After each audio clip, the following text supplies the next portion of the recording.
Hey heroes and welcome to this New World video. With the release of the July patch came a bunch of new changes to New World. In today's video I want to focus on the loot drop changes that were made to the game. So with this latest update, level 59 enemies to 63 enemies are now able to drop loot up to 600.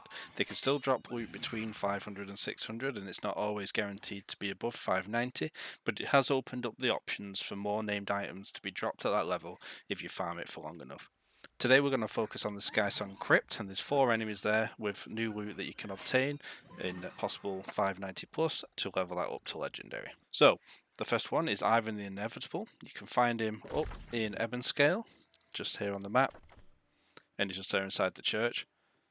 To the right hand side, as you are coming out of the church and just down the path, you will run into Slayer Rose Ellen. And then just over the wall there and in the graveyard, you will find Mordecai the Mortician.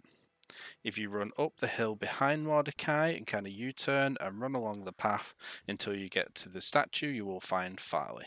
So these are the 4 enemies that we're going to focus on today. Okay, so let's take a look at the named items you can potentially get over 590 from Skysong Crypt now. We've got Unstoppable Decay, which is a Void Gauntlet with Focus and Intelligence. It's got Lost Bane, Keenly Empowered, and Refreshing Evasion. You've got the extra damage to Lost there. You've got the Empower when you crit, and when you dodge you reduce your cooldowns. Very nice. Next you've got Aurora Borealis. This is an earring with Focus and Strength. Refreshing, Healthy Toast, and Evasive. All pretty nice perks. The Focus and Strength isn't so good at the moment, but maybe in the future they'll bring out a weapon such as a mace, which that might work better on.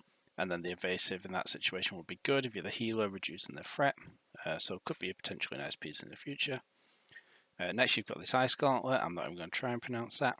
You've got 30 Intelligence. It is a luck one, so potentially a really easy luck piece to find.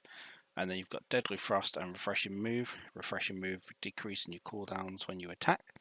And Deadly Frost when the Frigid Showers upgrade is active. Ice Showers Frostbite debuff will deal 8% weapon damage per second to affected enemies. Ice Shower cooldown reduced by 14%. Could be a pretty nice piece and got some good perks on considering it's a luck item. Next we've got Slayer Rosellen. 2 pieces here. We've got the Silencer. This is a blunderbuss with 30 strength. Vicious, Accuracy, and Kind. Accuracy reducing the spread when you aim from the hip, and Kind reducing your threat, and then Vicious doing extra damage on your crits, so your headshots. It's not the best piece, but could do for a first weapon. This is an amazing bow here. We've got the Slayer's Crossbow, which has 30 dexterity. It's got life stealing, Vicious, and Vorpal. So with Vicious and Vorpal, if you get a headshot, you'll get both of those. That's 25% extra damage, and then life stealing 5% of the damage you deal goes whack as health. Very nice both for PvE or PvP.